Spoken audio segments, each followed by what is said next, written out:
having books versus having the opportunity to use more advanced technologies, again, goes back to that lesson and skills that they're going to need in certain colleges. Now, Kevin, I know that you talk to a lot of different types of universities in addition to, different parts of the military, but are there certain, I would imagine smaller liberal arts schools maybe are adopting certain technology tools faster than others, or would you disagree and say it's the larger, Big Ten universities? What do kids need that they might not be getting from secondary education when they enter that collegiate level?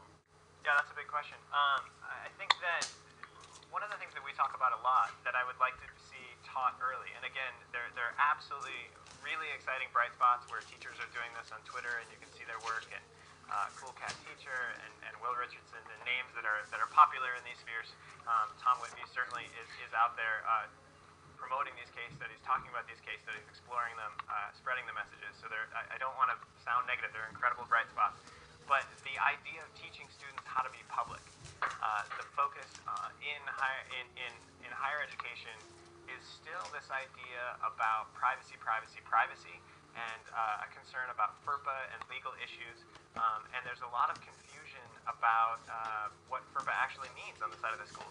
That students shouldn't blog because of FERPA, for example. That doesn't make any sense legally. Students can disclose whatever they want about themselves, and it's actually extremely beneficial to have for a student to have a positive social identity where jobs and a peer learning network or a professional learning network could find them to exchange information on Twitter or blogs.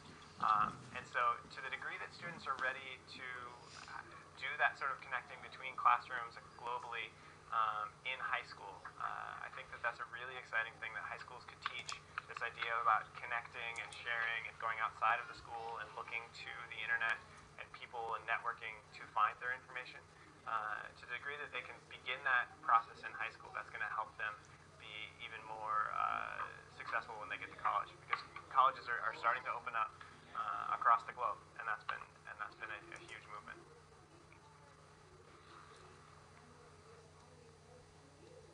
The other thing I think that's interesting about that is not only at the upper level, but the lower level, the technology has to bring the world in. Virtual field trips are a fantastic money saver for parents. These kids can go on a field trip in the matter of 20 minutes, through their smartboard and through their web connections. And again, making those funding decisions and helping parents understand, gosh, we didn't put them all on a bus and send them all out. We were able to bring the world to them. We were able to connect to classrooms across the country.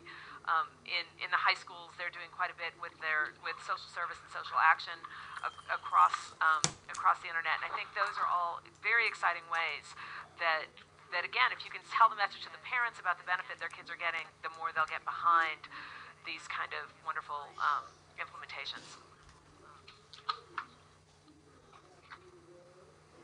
Yeah, Karen, I absolutely agree. I think that's really, really exciting. This type of thing where people can pop in via video or Skype or whatever, and getting into that, again, permeability of classrooms, permeability of that experts and models of success are just a click or two away. That's a really exciting direction. It is. And higher education all the way down to lower education.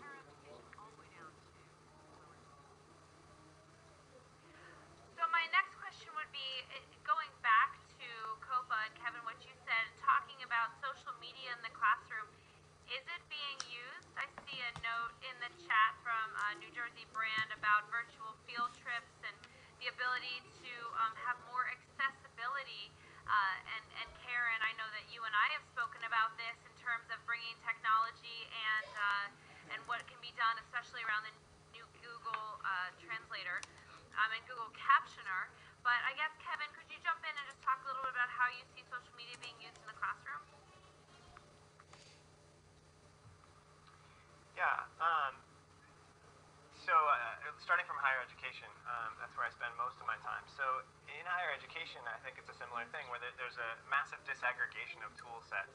So we have things like Digo and Delicious and blogs. A number of schools are setting up massive multi-user WordPress installations where every student can have a blog. That's a really, really exciting direction. We're starting to get into professors doing big mashups of various tools. Some are using friend feeds, some are using various tools to aggregate all of these feeds of different things to bring these tools in. And that's where social media is starting to be recontextualized into an academic sphere. And I think one of the challenges in higher education is that social media came in via Facebook, and I think higher education was really threatened by Facebook's ability to go get all the students without asking permission of higher education administrators. So there was a good 2 or 3 year period there where Facebook equaled drinking pictures online. And what passed for education around social networking was be careful what you put online because you're going to be stalked, and be careful what you put online because you're going to digital identity theft, and it's going to come back to haunt you. So be private, be private, be private.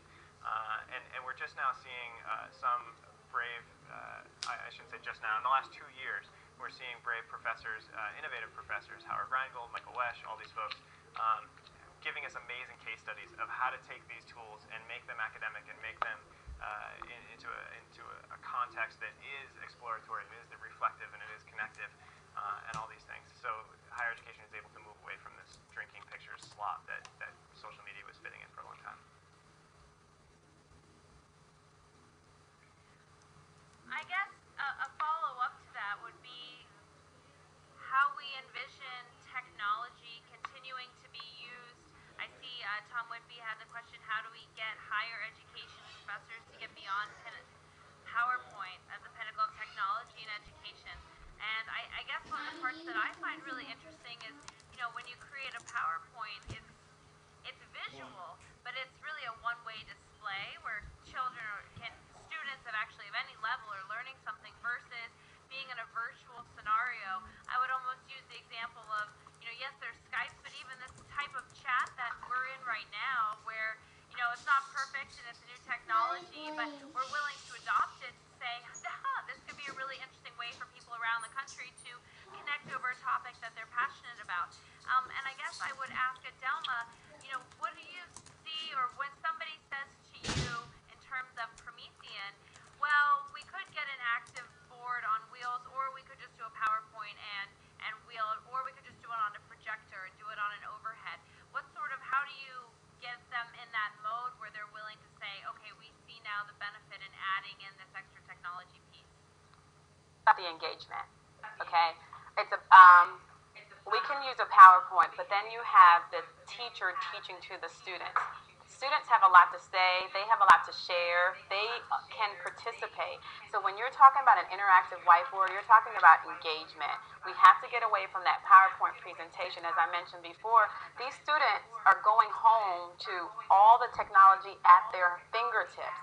They're texting while you are up there with that PowerPoint pen, they're texting their friends with their hands in their pocket.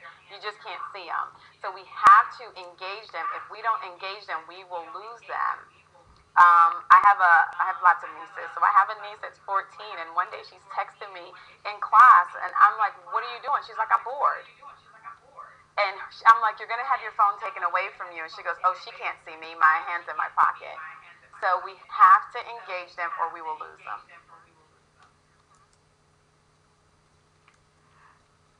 Wow, texting from their I do that with my iPhone. Karen, right? You can't even get it to work at the time. Karen. Hey, I like my iPhone. Karen, what were you going to say? I'm just going to put on my former instructional designer hat. And again, if we can engage the professors and, the high school teachers and wherever else the cell phones are found, probably the 5th grade teachers at this point, what if they were texting in responses to questions? What if there were prizes for who had the biggest chat or the biggest conversation while they were texting? So the more we can take the tools they're already using and make it fun and engaging for them, that's going to be a better environment. And I think in academia, just the same issue. The younger the professors, the more comfortable they are with the media, the more willing they'll be and excited they're going to be about bringing it in naturally into their designs. And then for the other professors that are maybe not as comfortable, maybe still call it the Google, or the Facebook or the Twitter, they need coaching and they need help in understanding how to bring those kinds of instructional modalities into their design.